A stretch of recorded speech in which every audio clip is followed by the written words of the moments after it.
What's up, Average Dad fans? Welcome back to another video, and it's another day, so another smartphone. Yes, it's now the OPPO Find X8 Pro's turn to show us what it's got. After the release of the Vivo X200 Pro and X200 Pro Mini, and the pending releases of the OnePlus 13, the Xiaomi 15 Pro, can OPPO keep up with the competition? Let's go.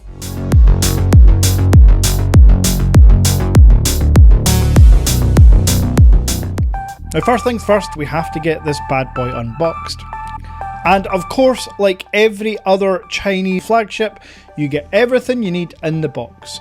There's a case, charging brick, charging cable, SIM ejection tool, and of course, the phone. Now, the case itself this time is actually a TPU colour. I went for the white variant, so I'm not sure if other colours have a colour matched silicone case or not, but I don't wear cases and I'm certainly not a fan of the clear TPU ones anyway. And of course, as always, this is the Chinese version, so when you import this device you will have to ensure you have your own region's adapter, whether it be an EU, US or UK adapter. Now, the phone itself is gorgeous. However, if I'm being entirely honest, the back of it feels like plastic. I know it's not plastic, but it definitely feels plasticky. It is textured though, so it's not as slippery as some other devices, such as the Vivo X200 Pro. But yeah, smartphone manufacturers seem to be going away from the glass backs and curved edges. Because yes, as expected, OPPO have fallen into the trap of flat edges. Can't we all just appreciate some curves every now and then?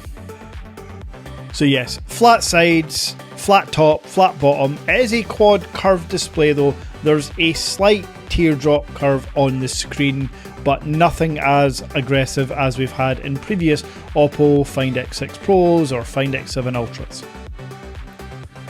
And then of course we've got the triple camera sensor array at the back.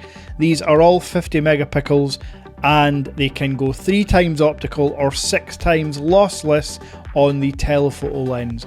And this camera system, if it's anything like the X7 Ultra, which spoiler it is, it's going to be one of the best of the year. Now, like all Chinese phones in 2024, as you can see here, this is full Google services. Yes, the full Google Play Store is on board. You can get any app you desire. You get your notifications on time. Just download the Play Store like you would any other app from the native OPPO App Store. I have shown you how to do this many times in previous videos, but just go to the settings menu, toggle on Google or add your Google account in the account section, and you're good to go. Now, in terms of specs from this device, it's a fully bloodied flagship phone. It's a 6.78 inch, 120Hz, Full HD plus resolution. Yes, you're getting about 450 ppi compared to the Quad HD 517 ppi of the X7 Ultra. It is LTPO, so from 1Hz all the way up to 120, which saves on battery life. Not that you'll really need to worry about that, because this is a 5910, so we'll just round up and say 6000, a 6000 milliamp hour battery with a stated 2 days of battery life. And with that MediaTek Dimensity 9300 chip based on the 3nm architecture, I can vouch that this phone will be a 2-day medium to heavier usage phone, which is super impressive. And when it does finally give up the ghost in terms of battery, go ahead and charge it 50 watts wirelessly or 80 watts wired. As mentioned, the plug is included in the box. Now, as for the cameras, it is a triple 50 megapixel array. However, while photos will be fantastic, and I mentioned 6 times lossless zoom, I am slightly disappointed that there is no 8K recording or even 4K 120 frames per second. For slow-mos, 120 frames per second just hits differently. However, it is 4K 60 on all rear, and the 32 megapixel selfie camera is also 4K 60 frames per second.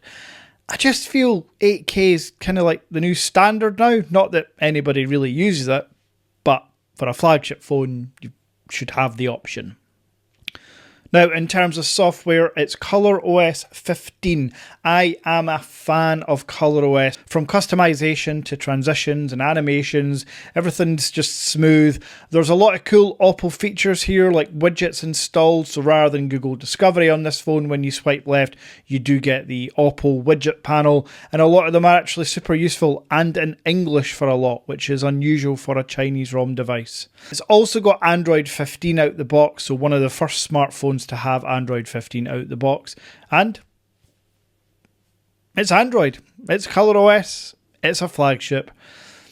So I sound like a broken record here, but first impressions, much like they were on the Vivo X200 Pro and 200 Pro Mini, are really good. We are absolutely spoilt for choice when it comes to candy bar phones.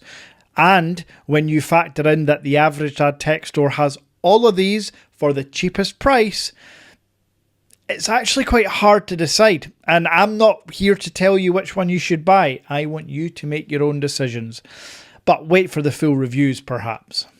So that was the unboxing, specs, and my first impressions of the device. To summarise, it's really good. It feels really nice. However, I'm not a big fan of the plasticky feeling back. The cameras to use so far have been great. However, I'm not a fan that 8K and 120 frames per second are missing, unlike on the X200 Pro. And of course, that battery, I'll probably get it fully drained by the time I release my full review. 6,000 milliamp hours is, yeah, that's like peak gaming phone stats. So I'll be back tomorrow with that comparison between all of the Vivo devices, the X100 Ultra, the X200 Pro and the X200 Pro Mini. So if you haven't already, smash subscribe. And again, if you're looking for a new device, whether it be candy bar or foldable, check out the Average Dad Tech store. If you find a price cheaper from one of the big hitters such as Wanda, Gizstop, Trading Shenzhen, Trinity Electronics, I will match that price. Have a great weekend, and until next time.